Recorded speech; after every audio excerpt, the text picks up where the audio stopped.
Hi, everyone. You're listening to Legacy Leap, stories from amazing people about their journey to pursue their passions. My name is Asha Palos. I'm an estate planning and elder law attorney in New York. And I just thought it would be great to listen to other people's stories about the amazing things that they accomplished. And our guest today is Pooja Church. Pooja, I started following on social media and I just liked her vibe. I liked how she kind of taught. I loved her social media and I just wanted to get to know her.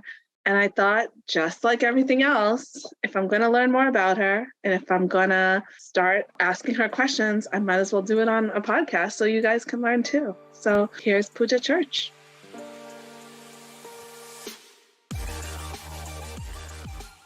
Okay, so can I just ask you one question? Pooja Church? That's why I was like, okay, her last name is Church? We got to talk about this. Yes. So it's not a funny story, but an interesting story. So my parents are from India, and I was Pooja Patil growing up. And all throughout just growing up, it was kind of implied that I would, kind of marry whoever my parents told me to marry. We weren't allowed to date or anything like that. And then What comes is along my now dating? What do you mean husband, dating? Travis Church. And we dated for like 7 years before my husband talked to my parents about marrying me. And my dad, he was like, well, I think this is written in the stars because puja means prayer and church. So then he kind of, got over the traditional ways once he saw that we I were happy. love that. I love that.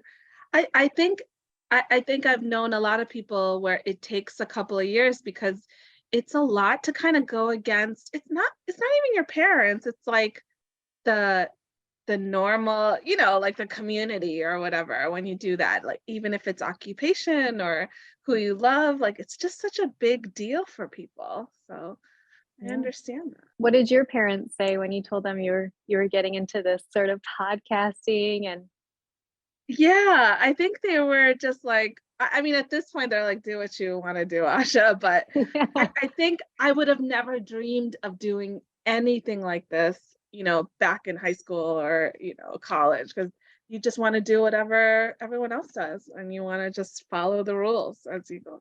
I think I only learned that like recently. I am completely with you. And I think there is something to being disciplined, right? Because that carries over into everything that you learn. So I definitely really appreciate how my parents pushed me. But at the same time, it's this, isn't it like freeing? Isn't it so freeing just feeling like I can do whatever the heck I want and love it and be happy? Yeah, yeah, that happiness really only came when I actually made a decision not based on anything else and just said, okay, I'm doing this. It was such a cool feeling. Yeah. Yeah. I love that. Tell me more about yourself. Like where did you grow up and where'd you go to school? Things like Good. I mean, you just make me feel comfortable, so I can tell you're a natural. that. Um, yes, so I grew up in Corning, New York. It is the glass Oh, capital of the world. You turn around your plate, you can see like Corning glassware. I Yes. love it. Yeah, every a Malayali. So every Malayali has that Corning dish, Yes. that plate. But oh yeah, I'm definitely familiar with Corning. We had recently gone there this year. So Nice. it's Did you go to the annual. museum? I went to the museum actually last year. But Okay. this year we just kind of drove by to go to Niagara. So yeah, very familiar. How did your parents end up there? My dad, he's a research scientist for Corning Incorporated. Um, yeah, so they moved around a lot before they settled into Corning about 38 years ago, and because that's where I was born. I'm 37, so I was just kind of doing the math. Wow, that's so interesting. So you definitely had like a different kind of childhood than somebody growing up in New York City or whatever. Did you have relatives in the city? No, Wow. all of our relatives were in India, and so it was just my parents, and it was one of those towns where it was diversified because of the company. Mhm. So our friends sort of turned into family, and that was really helpful, I think, for my parents. But it was a smaller town, so it did feel like I led two different lives, kind of my like Indian life at home and then like my Americanized life at school. Of course, and I guess it's good and bad because I feel like maybe your parents took like the values of India in the 70s and brought them to Corning, and then it did not change, because I think in other cities, like in our neighborhood, it kind of evolved as time goes on. But wow, yeah. So you had two different lives. I totally get that. So you're in school, just living your Yeah. life. Your parents are just like, what kind of life is this? Who knows? But they had Oh, okay. they had always kind of said, "I want you to be happy, but as long as you're an engineer, doctor, or lawyer." And I was like, "Cool." But Just can you just I be like happy in this box? Thanks. but it was completely, I mean, intentionally love. Like that was their unconditional, it still is. Their unconditional love is like love by knowledge, love by financial freedom. That was the American dream for them. Yeah, I don't know what to kind of transfer to my kid, like, should I be so forceful when it comes to math and science, or should like I want him to have exactly what I had, but more. I don't really know how to do that. It's hard, and I think that's the struggle, but that's what also makes you the best mother for your kids is like only you know how to sort of navigate that process.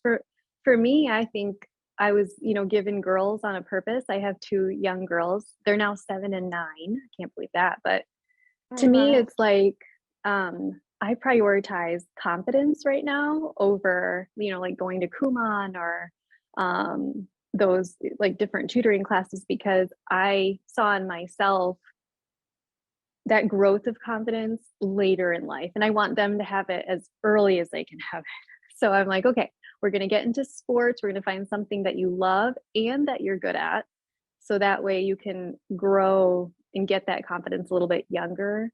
I don't know if it's going to work though. So I'll keep you updated. No, I think, yeah, there are like a couple of topics that it's in my head to promote, just because of how we grew up. And I think if I had daughters, confidence would be one of them. Even like I think it was yesterday, I was just saying something, I think, you grow up in a way and the confidence isn't there. And he's 6 and he was like, you have a lot of negative self-talk. I'm like, like, and I Oh, was like, oh, good for you for understanding what that is, but I should really be better in front of him, but I get it. I get how that could be a big thing. And then what did you study in school? Like, did you kind of follow your parents? of course I did, Asha. Yes, I was a good girl. Yes, I did chemical engineering, so I have my BS in chemical engineering, and then I fought my dad. I was like, Dad, this is not me. I mean, I kept saying it year after year, because also I'm smart, but it's because I work my butt off. I am not naturally gifted at anything really, and I mean, there's a light side to that in that I have this perseverance and grit, like, I won't give up, but at the same time, it took away more of that confidence because it's just, like, chipping away at it, Yeah. grade after grade, but so I finished it, but I said, "Dad, can I stay for my MBA?" So there's this amazing program where you could do your engineering and MBA in 5 years as opposed to 6, Oh, and so wow. I said, if you let me choose which concentration in my MBA, then I'll do this chemical engineering thing. That's awesome. Where'd you go to school? Did you stay in New York? I did. I went to the university at Buffalo, and that's where I had met my Oh, husband. okay. Oh, I love it. Okay. And then was your parents fighting this idea of an MBA? Like, why would you need such a thing? Or were they like, all right, They said go. They were like, do it. awesome. And my dad, and my mom, they were both really good at knowing my personality. So they knew I wouldn't like come back to school to further my education and things like that. My dad, he's a double PhD. So getting the highest form was really important to him. So that they were just like, do it. Yeah, yeah, because a lot of I I would find that much more nerve-wracking because a lot of immigrant parents, they come here, they're not the education wasn't there. They came here for their parents, the kids to get the education. But when you have a double PhD, Dad, that must have been, Right. it's in your genes to do well. So you completed the degree. A lot of Hmm. people, I mean, you've met them. They were probably at UB, a lot of pre-meds that changed their mind halfway through. Yeah. And it's so crushing. I felt awful for those people because I mean, it was my husband too. My husband did that too, where he was pre-med in the beginning and now he's doing something he loves. But it must have been so hard to like make that transition to say, I can't do this, you know? Yeah. But did you always know? I think, yeah, I think I did. But again, once I completed law school, it was like this, oh, well, now what? This is what I was told to do, to become a lawyer. And then I'm like, wait, what do I do now? Like I never thought about the after. So I don't know if doctors go through that as well, where they're like, okay, I did it. I Now think what do I do? everybody does. Yeah. Everybody does because and that's like how I think gets us through the program is like, there's something, it's a light at the end of the tunnel, like finding your purpose. You're going to find it. Yeah. So after MBA, while you're studying, were you considering kind of entrepreneurship or were you just corporate world, Like, I was so excited just to get into the corporate world. And there was like entrepreneurial classes in my MBA and it scared me. I did not even take one. Oh my gosh. So it's kind of a laugh, just like very ironic that I'm here today. But I think like, you come across everything on your path for a reason. I really truly believe that. And it's not always good, but teaches you a lesson.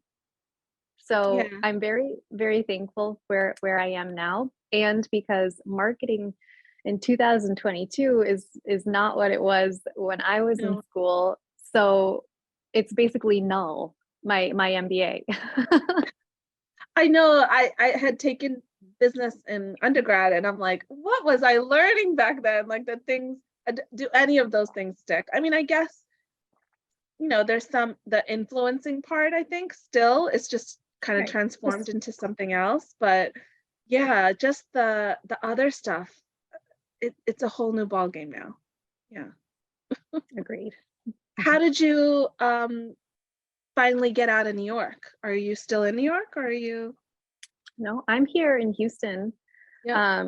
We're in the suburb in Houston now, and I left New York, and I basically looked up. I'd gotten an offer with um, one of the food companies, and looked up where their plant locations were. The sunniest plant location. I was gonna go there because in New York it's so cloudy.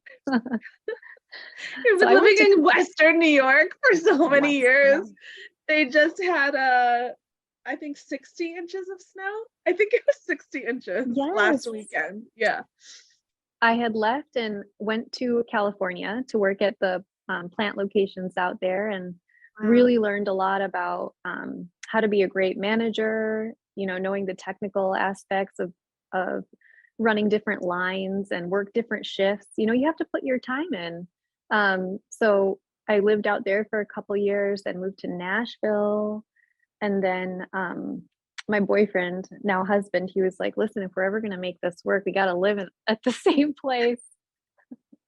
It was the best. And that's what I'm going to definitely tell my daughters, like get out there, like do things that scare you a little bit. Yeah.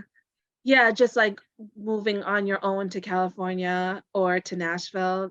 That I know a lot of people kind of do it later on in life, but I just feel like no, you got to get it out of your system before kids. I don't regret that part of Mm. my life where I just did things for myself. Where did you go?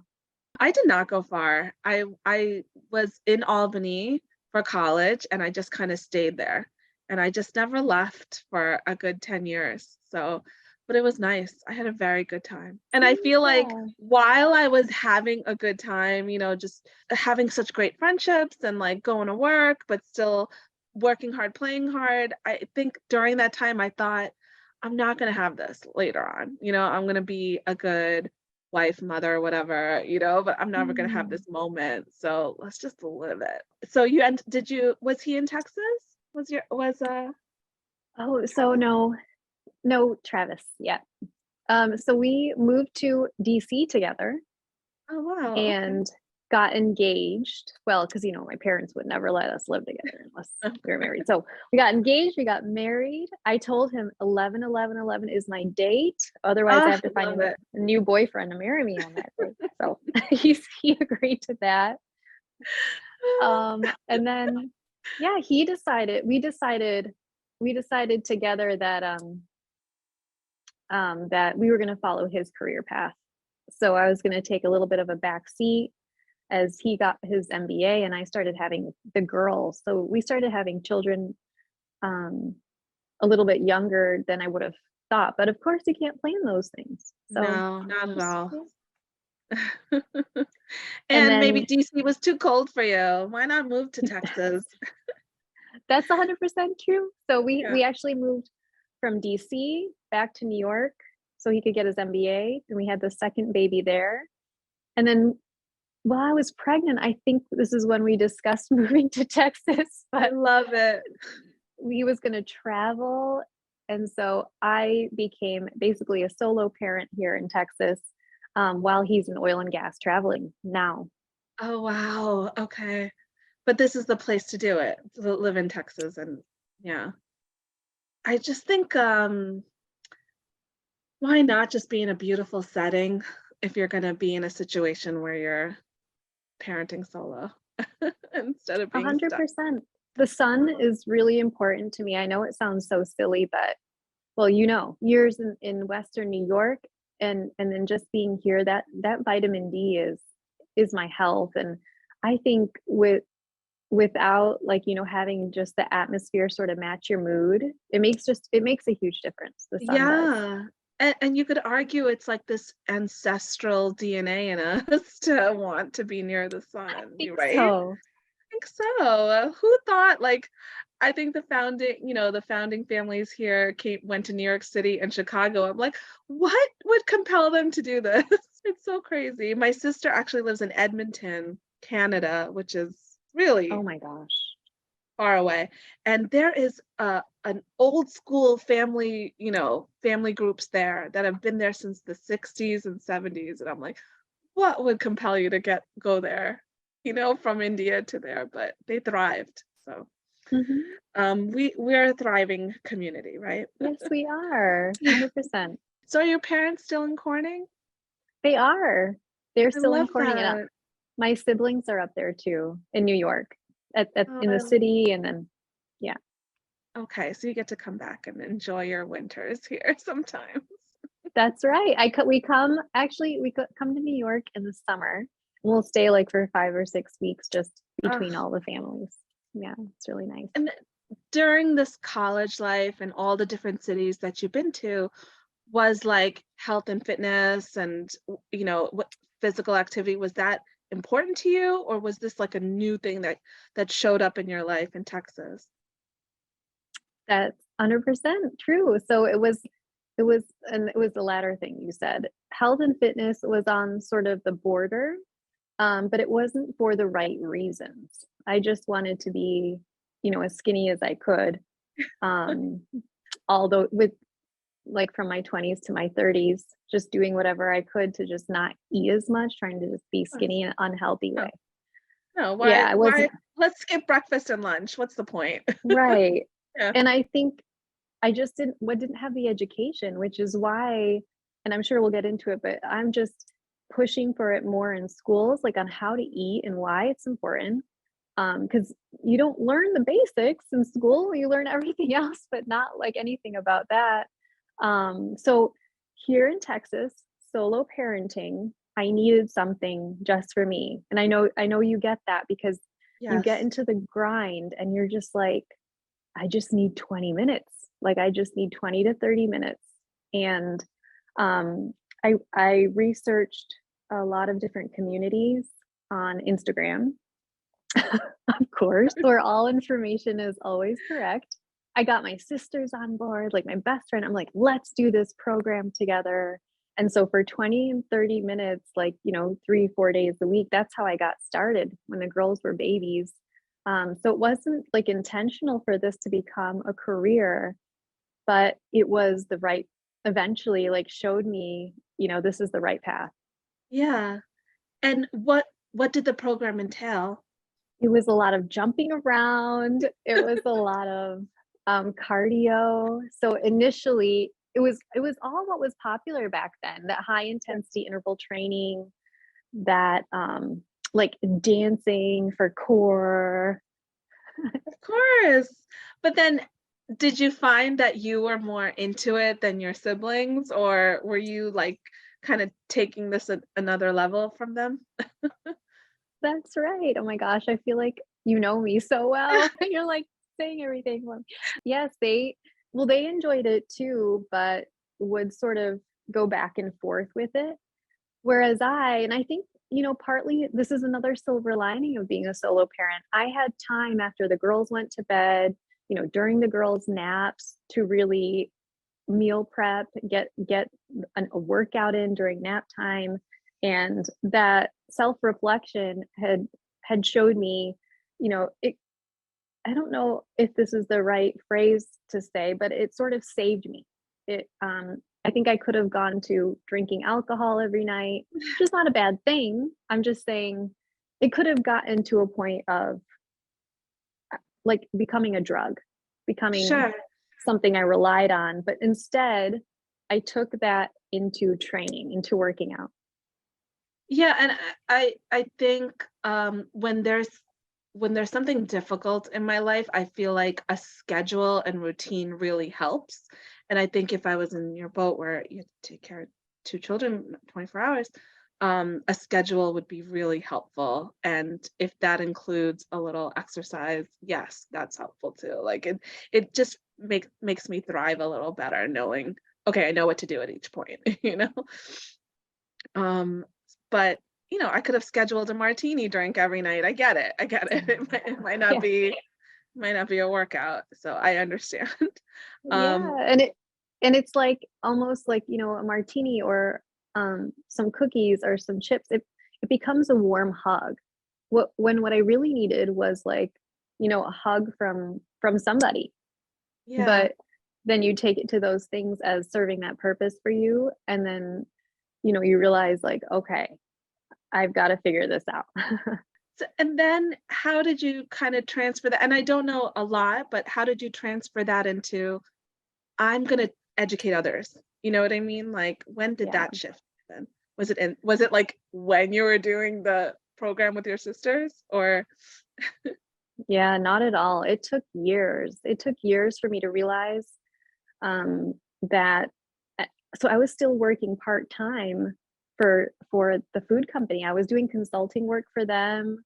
I was, because I didn't wanna give it up, that your parents teach you, like, um, that perseverance and grit, and you work so hard for it that you don't wanna give it up. So for oh, years, I tried to fit it in. I've tried to fit in engineering. I became a consultant for, human resources. I tried to always have something to feel proud of.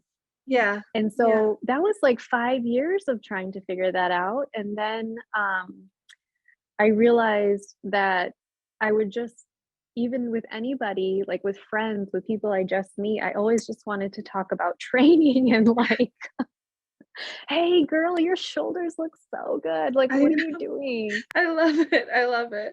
Or I could help that person. Like she just needs Right. I was just gonna say that turned into people also asking me what I was doing, and I was like, I need to get the best education out there on training.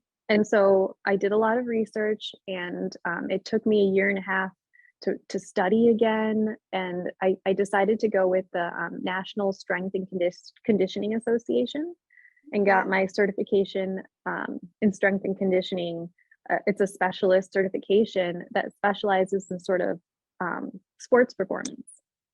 So it's like the gold standard in the industry, and it was initially just, I had to have that knowledge base, you Sure. know. That's the Indian in us, of course. I think so. Oh my gosh, yes, it is. And then I was thinking like, okay, but I love sports performance and it's so amazing and detailed and intricate, but I'm still solo parent. So those two didn't really mesh together. So when it came to practicing the skills, I had to go back to the basics. And I train now at the country club in person, and it taught me so much about general population training. And then through that, I actually found my passion. So that is the weight training. But during this time, were you like, okay, the goal is to teach a class, or the goal is to work at a sports related area? Like what was the goal before and what's the goal now, I guess? Like how did it evolve? Yeah, that's a great question. Um, I don't think there was a goal before. It was just sort of hitting like, okay, I got my certification. What do I do next? Okay, I need experience. What do I do next? I didn't really see there being an end goal. I truly never thought I would have my own business. Um, I I it just sort of evolved organically. Ugh, I love I that. guess there was a tipping point. So last year I was training myself and I do all my own programming for myself at that point, and I dislocated my shoulder. And Okay. I was Aw. like, damn, like I'm a good trainer. Why is Yeah. this happening to me? And that made me realize sometimes you can't see what's going on in yourself. You need an outside perspective.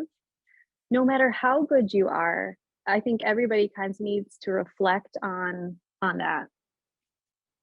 And so I reached out to a coach and was like, "Hey, I'm just interested in like what you do. I'm a trainer myself." And I recently dislocated my shoulder and I'm bummed. And he Yeah. was like, he was just amazing. So I work with them to this day. They've turned into my mentors. And I saw how like ran his business, and that really that one-on-one connection that he has with his clients, like it just I that was it. I knew I wanted to do that. I love it. Yeah, I had recently gone to a conference, and this one guy that inspired me, they asked him like, what's the new thing that's going to be a trend in business? And he said coaching, because you need an accountability partner. You need someone to kind of just push you and help you. And mentorship the is not happening, or it's not as Mhm. easy as it was before. And now coaching is like really like one-on-one coaching. So I love that that helped for you. And it kind of created this new passion for you. So then, Yes. did you feel like this coach lifted you out of that funk when it came to your shoulder? Yes, definitely. And it was a long process. There was a lot of resistance from me and things that I had to let go of, you know, to fully trust. And I think that had taught me a lot about, um, how to approach things better. So, in the past, I was like, it's 100% or bust. Like, I'm just going to do this with everything I can. But really, it's about those small incremental changes we're making every single day that adds up. So I'm not going to be like, Asha, tomorrow you have to go full carnivore. You need to make sure to have all this protein every single day. That's not going to work. It's like that's too much all at once, and it's not going to be sustainable. And so it took a little while to get there, to get out of that funk and sort of, but that's the point of the process, isn't it? I know it is, and you can use that advice for everything. Like I think I had to learn that for the business, like for the firm, because when I first opened, I'm like, all right, I need a website, I need an associate, I need a paralegal, I need to get a podcast, I need all these things. And then like someone was like, no, you don't have to do like you're owning a business that's gonna be there for your lifetime. Like just make small changes every month, like do something else. Like you don't have to have everything the first month. I was like, that's a crazy concept that I never I thought know, about, it's like mind blowing, I right? But it's know, but it's possible because you're not also working and doing this, like you're putting your full effort into it, and it's not a temporary project that you're working on where you have to get everything done within the next 3 months of your summer, like, it's for the rest of your life. It's such a cool feeling, but also terrifying, of course. Uh, so tell me more about your business, like, what do you see it as? When did you start it? Things like that. Mhm. So I started it about a year ago, and that started very organically too. Like I said, it was a friend reaching out and me just kind of being like, I would love to offer to you what I'm getting because of how Yeah. it's changing me, and making me a better coach and person and trainer. And so it started like that. And then slowly my processes have come together. So I really have an all inclusive coaching service, coaching service, and I like to call it a fitness lifestyle. So it's not just, okay, Asha, in 8 weeks, we're going to take you down to whatever weight. It's really about longevity and building habits for the long term. So I like to say, um, we're going to get strong and then we're going to learn how to stay lean. I love that. I love that. So you're handling the physical activity part of it and the diet part of it and everything else that goes along with that. Yeah, so I talk about there's 5 foundational coaching aspects that I like to include because it's not just about the physical, nutritional, movement. It's about mindset. It's about where you are when you wake up mentally and where you are when you go to bed, and then it's about recovery and because recovery is when the magic happens. It's when the muscles build. It's when you kind of replenish and get better energies, and so it's really all 5 of those. I love that.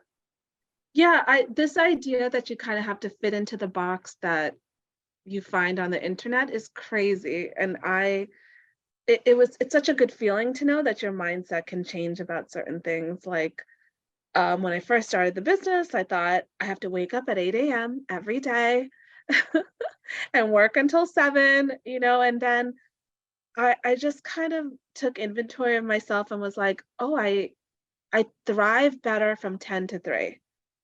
Let's see if Mm, that works, and then I notice I'm more productive when I wake up early and do all the things I need to do personally before I start my job at 10, so it's been going so well. But if you ask anybody else, they'll be like, 10 to 3, Asha, are you crazy? Like, no, that's but that's the goal. That's the goal. yeah. I feel like, and then how do you turn it off mentally after 3?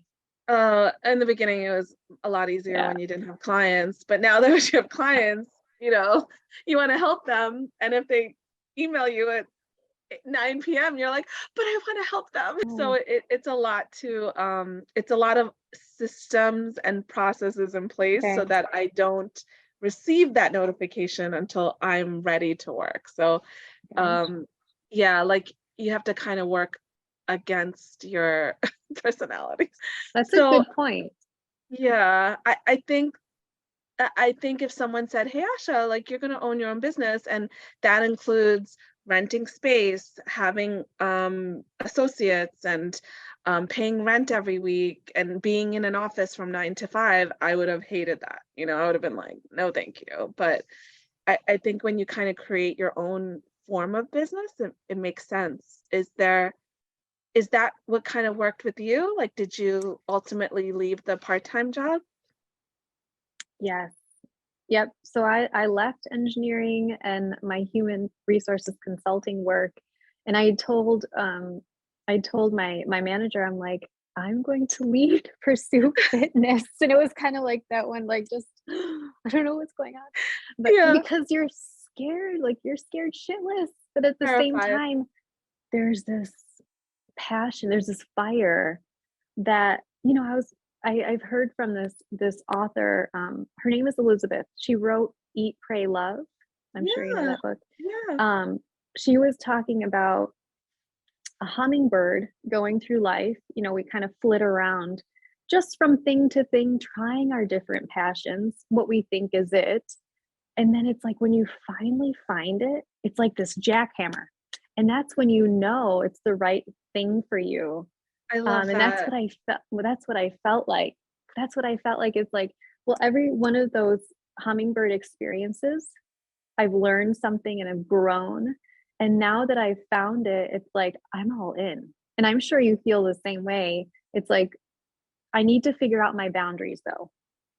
So I would love to learn that from you, but because when you become that jackhammer, it's so easy to lose sight of, all right, I'm a person too. I've got to have those boundaries set in some capacity, but at the same time, I just I want to work my ass off because I'm just so excited that my clients are seeing results and that the process is working, and so it's a lot of I love it. like a double-edged sword. Yeah. Yeah, I think like did you feel like your coach who gave you this like kind of business plan gave you that possibility like, "Oh, I can do this?" Because you said before like you weren't going to start your own business or whatever. Like is that the person that kind of helped you or Yes. He definitely did, and he made a great point of there are more hours in a week than I think there are. It's just that I have to take some things off my plate. yeah. So that being like cooking, because I don't like to cook. He's like, "Well, have you thought about outsourcing?" I'm like, "My mom would kill me." But to be honest, Asha, like I don't enjoy it. So why not outsource it? And then wow, there's this like extra time that I have that I can put towards something that I really love, like sitting on the couch with the girls. Like they just like proximity sometimes, the kids. They just want to be Yeah. next to you. Yes. Oh my God. And forget about, I mean, not just the time, but just your energy for that day. Like just the idea of me being like, I gotta make dinner. Like it is a lot, and to not worry about that, how great. How great is that? So I mean, there's a lot of things I think just in business alone where you can say, I hate the bookkeeping. I don't want to do that. And so the first person I would hire would be a bookkeeper and everyone's like, "Oh, wouldn't you hire an associate or someone?" And I'm like, "Nope. I love doing the marketing. I love but the bookkeeping I dread doing." So it's nice to know that you can outsource and you're not going to be one of those people that is like, I got to do everything. I Yeah. think that's what Yeah. haunts people and it makes it difficult and a Yeah. pain for everybody else. So do you feel like you have more time with the girls now because of your I change? do. I That's think all. it's because also I'm more confident with where I am, with the business and just in the way things are going. You almost have to have faith that, after you make the decision, that it's going to unfold for you with the work that you put into it. And that sometimes is scary, but I've learned that, I'm really good at helping females figure out body recomposition, which is, how to train for that lean tone look. So it took me a little while to be like, even though it's my passion, I can't help everybody, like not directly. I Sure. want to be real. You have to kind of come to terms with the fact that it's not about the quantity of people that you touch on a daily basis. It's about the quality you can give one person so that it hopefully trickles on to their family life. Like for example, I have a client that um, she's doing amazing work and she's made so much progress. She's lost 4 inches off her waist, but at the same time, it's trickled into her family life to where they take walks after dinner. They have that family quality time, and to me, that's so rewarding. But it's hard to come to terms with like, okay, I can't help everybody. Yeah. Like, yeah, you want to help the masses. I think that's another Indian trait in us. We want to just educate everybody. Is that why you started doing videos or have you always been doing videos? Have always been doing videos. Um, and that is just for, well, it started out as to make sure, technique was was on for myself. So I would take videos and then like analyze them on my own. And then I started doing it for my clients because we're all so different, like anatomically, like my torso versus my legs is different from yours. So how you're going to do a squat or a certain press is going to be different from me. And it's really valuable to be able to picture in your head the different angles. So as I started to do it for my clients, I realized that there is value in sharing, not just for inspiration, but for also just like on a technical level. And so I was thinking about that from an engineering perspective too, because it's all about levers and mechanics, and but there's more biomechanics and now and everything like that. So yeah, the videos started out like that, and now they're for more educational purposes. Yeah, I think that's the approach I loved about your videos, is that you kind of make it, now I know that you have the science background, but you kind of explain yourself while you're doing it, like let's say like a balance or something, like you just take the extra time to not just say, okay, do this, but to say, let's talk about every inch of your body and where they should be and what position they should be. And it makes such a difference sometimes. So It really um, does. I'll be leaning to look at the camera, but for you, I don't really need to look, like I could just listen to you and like understand what I need to do. So I love that. Oh, good. Okay, so where can people learn more about you and find you, and who are the kind of people that should be reaching out to you? I I love guess that that's question. So it's called a signature client, and it's the client that I would work best with, and that basically is a female. I tend to work with females ages like 30 to 65, in that range. That's quite a big range. Premenopause, postmenopause, and basically it's somebody who wants to learn how to resistance train or strength train, and get that lean tone look. So it's somebody that wants to put in the time, and consistency to be able to achieve something truly amazing. and and you work with people that are working moms, that have Yeah. other, yeah, like you're not just yeah, I see what you mean. um Busy working mama bears. you work with mom bears. You adhere to that, and you fit around their schedule, their crazy schedule, because you know what That's they are right. like. You yourself are a busy mama bear. That's right. um what is, like, let's put it on the record right now, like what your future goals are for the company, just so we can dream a little. If it was me, it would be,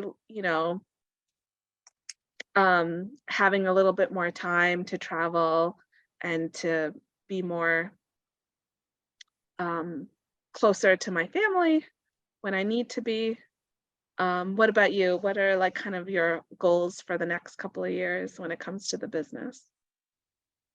That's a great question. Well, when you're in the hustle, like you're in the hustle period, it's hard to think about the next couple years. I have thought about it though, because this is one thing my own coach makes me do. But so it's basically to grow a community. So right now, I have my personalized one-on-one coaching, and I want to continue to do that because the individual aspect, like we were talking about, is so important. But at the same time, how do I get this group of like courageous, driven women to start talking to each other?